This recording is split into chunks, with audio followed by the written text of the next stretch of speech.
அனைவருக்கும் வணக்கம். நாங்கள் இன்றைய வீடியோ மூலமாக ஒரு நாடு ஓய்வு பெற்ற அரச ஊழியர்களுடைய நலன்களை ஏன் பேண வேண்டும் என்பது சம்பந்தமான சில முக்கியமான தகவல்களை பார்க்க இருக்கின்றோம். அந்த வகையில் இலங்கையை எடுத்துக்கொண்டோம் என்று சொன்னால் கிட்டத்தட்ட 7,00,000க்கும் மேற்பட்ட அரச ஊழியர்கள் ஓய்வு பெற்ற நிலையில் ஓய்வூதிய நலன்களை பெற்றுக் கொண்டிருப்பவர்களாக காணப்படுகிறார்கள். வருடாந்தம் பலர் இந்த ஓய்வூதிய திட்டத்துக்குள் இணைக்கப்பட்டு வருகிறார்கள். இவ்வாறு அரசு துறையில் இருந்து ஓய்வு பெறுபவர்கள் என்பவர்கள் குறிப்பிட்ட ஒரு சேவையில் அல்லது குறிப்பிட்ட ஒரு சேவை தரத்தில் தொடர்ச்சியாக பல வருடங்கள் சேவையாற்றி அனுபவம் பெற்ற அனுபவசாலிகளை தான் நாங்க ஓய்வூதியர்கள் என்று சொல்லி சொல்கின்றோம். இவர்கள் அரச நிறுவனங்களில் அவர்களுடைய இறுதி 10 வருடங்களை பார்ப்போம் என்று சொன்னால் அவர்களுடைய உடல் உழைப்பை விட உள ரீதியான, சிந்தனை ரீதியான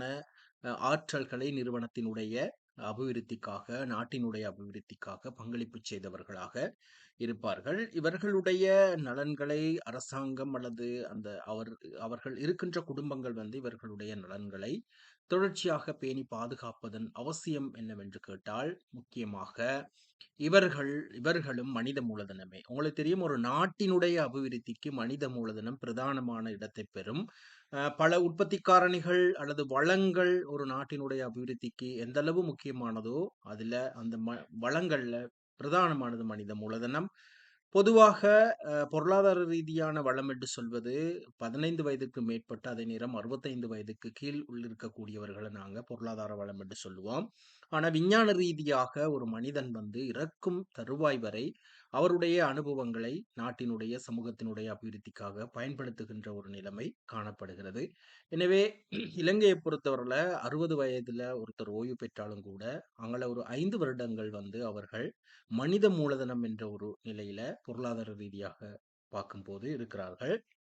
அதே நேரம் பல அரசு ஊழியர்கள் வந்து ஏனைய துறைகள்ல அவர்கள் பிரகாசித்து வருவதையும் நாங்கள் காண்கின்றோம். எனவே ஒரு நாட்டினுடைய அபிவிருத்திக்கு மனிதர் மூலதனம் என்ற அடிப்படையில இவர்களுடைய ஆற்றலை நாட்டினுடைய அபிவிருத்திக்கு பொருத்தமாக பயன்படுத்திக் கொள்வது மிக அவசியமுடையதாக காணப்படுகிறது. அதே நேரத்தில் இவர்கள் துறைசார் நிபுணர்களாக இருப்பார்கள். வைத்தியத்துறையா இருக்கட்டும், அவர்கள் எந்த துறையில சேவையாற்றி இருக்கிறார்களோ அந்த துறையில ஒரு நிபுணத்துவம் மிக்கவர்களாக இருப்பார்கள். அதுல பல அனுபவங்கள் அவர்கள் பெற்றிருப்பார்கள்.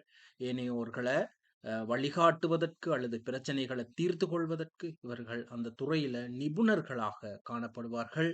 அதே நேரத்துல ஏனையோருக்கு வழிகாட்டுபவர்களாக அந்த அந்த செயற்பாட்டுல அல்லது ஏதாவது ஒரு துறையில இருக்கிற பல அம்சங்கள்ல அவர்கள் தொடர்ச்சியாக 30 வருடங்கள் அல்லது 35 வருடங்கள் அதுல பல அனுபவங்களை பெற்றதன் காரணமாக புதியவர்களை வழிகாட்டக்கூடியவர்களாக இவர்கள் காணப்படக்கூடியவர்களாக இருப்பார்கள். அனுபவங்களை நாங்கள் பயன்படுத்திக் கொள்ளணும். இவர்கள்ட்ட இருக்கிற அந்த அனுபவம் என்பது மிகவும் பொக்கிஷமானது.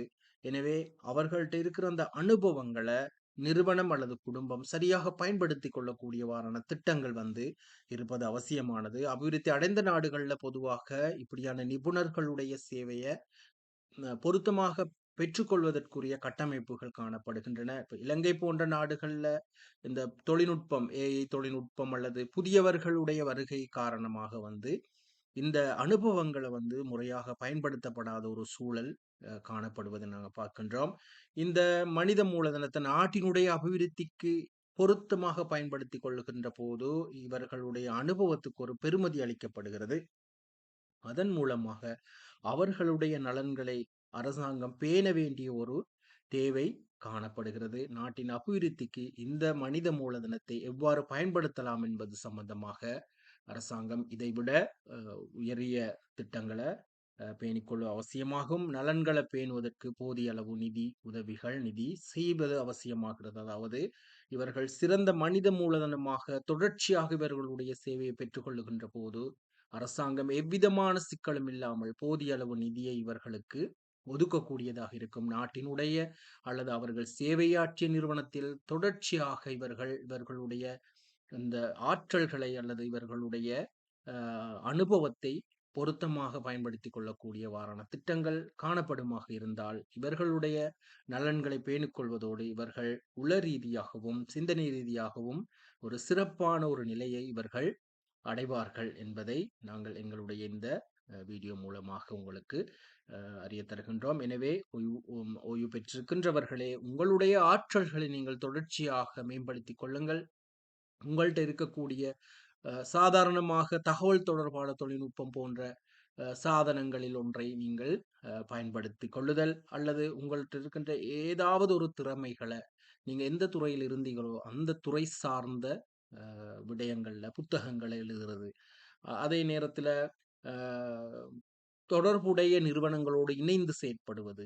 ஏன்னா இலங்கையை பொறுத்தவரையில அப்படியான திட்டங்கள், இப்ப நான் சொன்ன திட்டங்கள் எதுவுமே கிடையாது. ஒருவர் 50, 59, 60 வயது வந்தவுடனே அவர எவ்விதமான, அதாவது நிதிய தாரார்கள், ஓய்வூதிய கொடுப்பனவுகள் அதுவும் முறையா இல்லன்ற விஷயம் உங்களுக்கு தெரியும். எனவே நாங்கள் எதிர்காலத்துல இப்படியான எங்களோட சங்கங்கள் ஊடாக இப்படியான திட்டங்கள கவர்ன்மென்ட்டுக்கு நாங்க எடுத்திருப்பது அவசியமாகிறது. ஆக்டிவாக இப்போது ஓய்வு பெற கிட்ட வயது எல்லையில இருப்பவர்கள் ஆக்டிவாக நீங்கள் வந்து உங்களுடைய அறிவாற்றலை, உங்களுக்கு உடல் ரீதியா முடியாவிட்டாலும் உள ரீதியாக பல ஆற்றல்களை, மாற்றங்களை செய்யக்கூடியவர்கள் என்ற ஒரு தகவலை வழங்கி, மேலும் ஒரு இவ்வாறான ஒரு பயனுள்ள வீடியோவில் உங்களை நான் சந்திக்கின்றேன். இந்த வீடியோவ பயனுள்ளதாக இருந்தால் லைக் செய்து உங்கள் நண்பர்களுடன் கட்டாயம் ஷேர் செய்து கொள்ளுங்கள். மேலும் ஒரு வீடியோவில் உங்களை சந்திக்கின்றேன். நன்றி, வணக்கம்.